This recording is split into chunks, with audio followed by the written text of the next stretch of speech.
Você mencionou o medo como uma parte do nosso sofrimento emocional latente. Por que há tanto medo na vida das pessoas? Uma certa dose de medo não é saudável? Se eu não tivesse medo do fogo, poderia colocar minha mão dentro dele e me queimar. A razão pela qual não colocamos a mão no fogo não é o medo, e sim a certeza de que vamos nos queimar. Não é preciso ter medo para evitar um perigo desnecessário. Basta um mínimo de inteligência e bom senso. Nessas questões práticas, é muito útil aplicarmos as lições do passado. Mas se alguém nos ameaça com fogo ou com violência física, talvez experimentemos uma sensação como o medo. É uma reação instintiva ao perigo, sem relação com a doença psicológica do medo que estamos tratando aqui. A doença psicológica do medo não está presa a qualquer perigo imediato, concreto e verdadeiro. Manifesta-se de várias formas, tais como agitação, preocupação, ansiedade, nervosismo, tensão, pavor, fobia, etc. Esse tipo de medo psicológico é sempre de alguma coisa que poderá acontecer, não de alguma coisa que está acontecendo nesse momento. Você está aqui e agora, ao passo que a sua mente está no futuro. Essa situação cria um espaço de angústia. E caso estejamos identificados com as nossas mentes e tivermos perdido contato com o poder e a simplicidade do agora, essa angústia será a nossa companhia constante. Podemos sempre lidar com uma situação no momento em que ela se apresenta, mas não podemos lidar com algo que é apenas uma projeção mental. Não podemos lidar com o futuro. Além do mais, enquanto estivermos identificados com a mente, o ego rege as nossas vidas, como mencionei anteriormente. Por conta da sua natureza ilusória, e apesar dos elaborados mecanismos de defesa, o ego é muito vulnerável e inseguro, e vê a si mesmo em constante ameaça. Esse é o caso aqui, mesmo que o ego seja muito confiante em sua forma externa. Agora lembre-se que uma emoção é a reação do corpo à mente. Que mensagem o corpo está recebendo permanentemente do ego, o falso eu interior construído pela mente? Perigo, estou sob ameaça. E qual é a emoção gerada por essa mensagem permanente? Medo, é claro. O medo parece ter várias causas. Tememos perder, falhar, nos machucar. Mas, em última análise, todos os medos se resumem a um só: o medo que o ego tem da morte e da destruição. Para o ego, a morte está bem ali na esquina. No estado de identificação com a mente, o medo da morte afeta cada aspecto de nossa vida. Por exemplo, mesmo uma coisa aparentemente trivial ou normal, como a necessidade de estar certa em um argumento e demonstrar a outra pessoa que ela está errada, defendendo a posição mental com a qual nos identificamos, acontece por causa do medo da morte. Se estivermos identificados com uma atitude mental e descobrirmos que estamos errados, nosso sentido de eu interior, baseado na mente, corre um sério risco de destruição. Portanto, assim como o ego, você não pode errar. Errar é morrer. Muitas guerras foram disputadas por causa disso e inúmeros relacionamentos foram destruídos. Uma vez que não estejamos mais identificados com a mente, não faz a menor diferença para o nosso eu interior estarmos certos ou errados. Assim, a necessidade compulsiva e profundamente inconsciente de ter sempre razão, o que é uma forma de violência, vai desaparecer. Você poderá declarar de modo calmo e firme como se sente ou o que pensa a respeito de algum assunto, mas sem agressividade ou qualquer sentido de defesa. O sentido do eu interior passa a se originar de um lugar profundo e verdadeiro dentro de você, não mais de sua mente. Tenha cuidado com qualquer tipo de defesa dentro de você. Está se defendendo de quê? De uma identidade ilusória? de uma imagem em sua mente, de uma identidade fictícia? Ao trazer esse padrão à consciência, ao testemunhá-lo, você deixa de se identificar com ele. Sob a luz da consciência, o padrão de inconsciência irá se dissolver rapidamente. Esse é o fim de todos os argumentos e jogos de poder, tão prejudiciais aos relacionamentos. O poder sobre os outros é fraqueza, disfarçado de força. O verdadeiro poder é interior e está à sua disposição agora. O medo será uma companhia constante para qualquer pessoa que esteja identificada com a mente e, portanto, desconectada do seu verdadeiro poder, o eu profundo enraizado no ser. O número de pessoas que conseguiram alcançar o ponto além da mente ainda é extremamente pequeno, o que nos leva a presumir que, virtualmente, todas as pessoas que você encontra ou conhece vivem em um estado permanente de medo. Só o que varia é a intensidade. Ele flutua entre a ansiedade e o pavor numa ponta da escala e um desconfortável, vago e distante sentido de ameaça na outra. Muitas pessoas só tomam consciência disso quando o medo assume uma de suas formas mais agudas. Um outro aspecto do sofrimento emocional é uma profunda sensação de falta, de incompletude, de não se sentir inteiro. Em algumas pessoas isso é consciente, em outras não. Quando está consciente, a pessoa tem uma sensação inquietante de que não é respeitada ou boa o bastante. Na forma inconsciente, essa sensação se manifesta indiretamente como um anseio, uma necessidade ou uma carência intensa. Em ambos os casos, as pessoas podem acabar buscando compulsivamente uma forma de gratificar o ego e preencher o buraco que sentem por dentro. Assim, empenham-se em possuir propriedades, dinheiro, sucesso, poder, reconhecimento ou um relacionamento especial para se sentirem melhor e mais completas. Porém, mesmo quando conseguem todas essas coisas, percebem que o buraco ainda está ali e não tem fundo. As pessoas veem, então, que estão realmente em apuros, porque não podem mais se enganar. Na verdade, elas continuam tentando agir como antes, mas isso se torna cada vez mais difícil. Enquanto o ego dirige a nossa vida, não conseguimos nos sentir à vontade, em paz ou completos, exceto por breves períodos, quando acabamos de ter um desejo satisfeito. O ego precisa de alimento e proteção o tempo todo.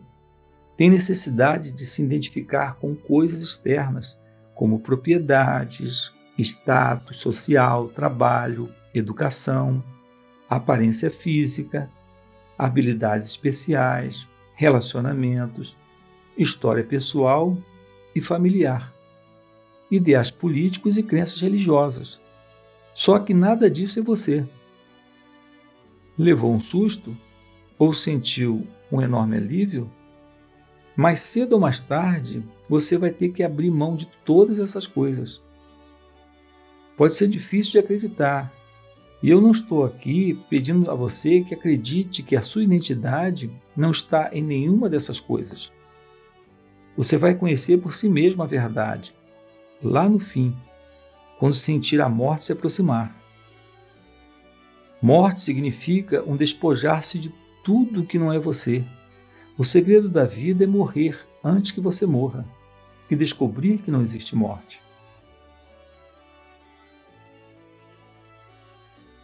Sinto que ainda tenho muito a aprender sobre as atividades da minha mente, antes de poder chegar a algum lugar próximo da consciência ou iluminação espiritual.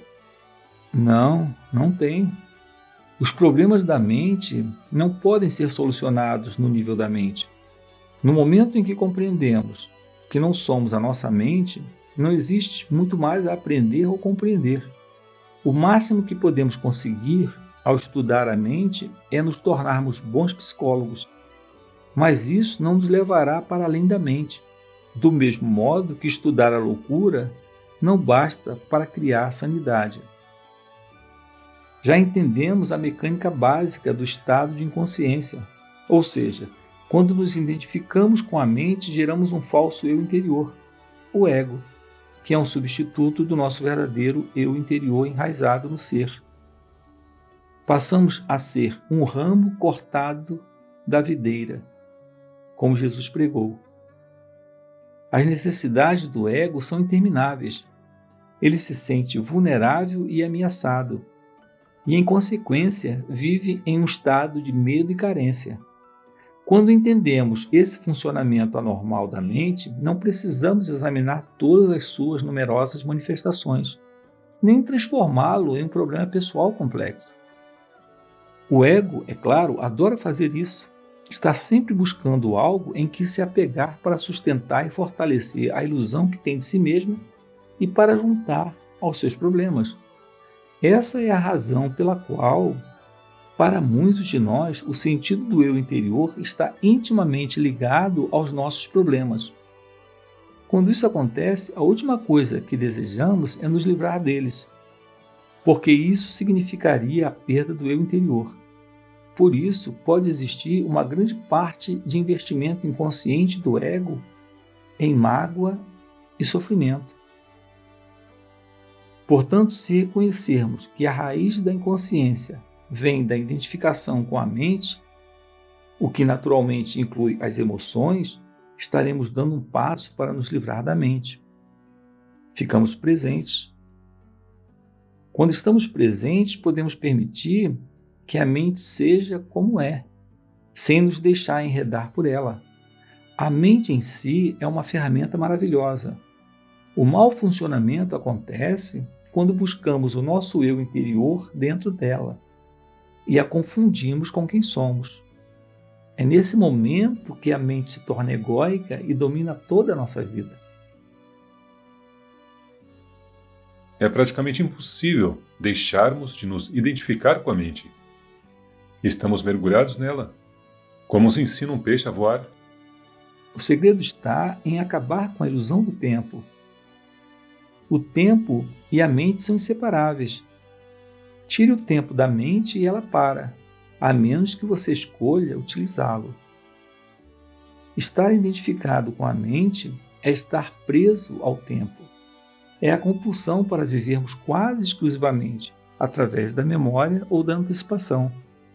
Isso cria uma preocupação infinita com o passado e o futuro, e uma relutância em respeitar o momento presente e permitir que ele aconteça. Temos essa compulsão, porque o passado nos dá uma identidade, e o futuro contém uma promessa de salvação e de realização. Ambos são ilusões. Mas sem o tempo, qual seria a razão de nossa existência? Não teríamos objetivos a alcançar, nem mesmo saberíamos quem somos. O tempo é algo precioso e acho que precisamos aprender a utilizá-lo com sabedoria, em vez de desperdiçá-lo. O tempo não tem nada de precioso, porque é uma ilusão. Aquilo que achamos ser precioso não é o tempo, mas é um ponto que está fora dele, o agora. Isso é realmente precioso. Quanto mais nos concentramos no tempo, no passado e no futuro, mais perdemos o agora, a coisa mais importante que existe. Porque o agora é a coisa mais importante que existe. Primeiramente, porque é a única coisa, é tudo que existe. O eterno presente é o espaço dentro do qual se desenvolve toda a nossa vida, o único fator que permanece constante. A vida é agora. Nunca houve uma época em que a nossa vida não fosse agora, nem haverá. Em segundo lugar, o agora é o único ponto que pode nos conduzir para além das fronteiras limitadas da mente. É o nosso único ponto de acesso para a área atemporal e amorfa do ser. O passado e o futuro não são tão reais quanto o presente? Afinal, o passado determina quem somos e de que forma agimos no presente. E os nossos objetivos futuros determinam as atitudes que tomamos no presente. Você ainda não captou a essência do que estou dizendo porque está tentando entender mentalmente. A mente não pode entender esse assunto. Só você pode. Por favor, preste atenção no seguinte. Você alguma vez vivenciou, realizou, pensou ou sentiu alguma coisa fora do agora? Acha que conseguiria algum dia? É possível alguma coisa acontecer ou ser fora do agora? A resposta é óbvia, não é mesmo? Nada jamais aconteceu no passado. Aconteceu no agora. Nada jamais irá acontecer no futuro. Acontecerá no agora. O que consideramos como passado é um traço da memória, armazenado na mente de um agora anterior. Quando lembramos do passado, reativamos um traço da memória e fazemos isso agora.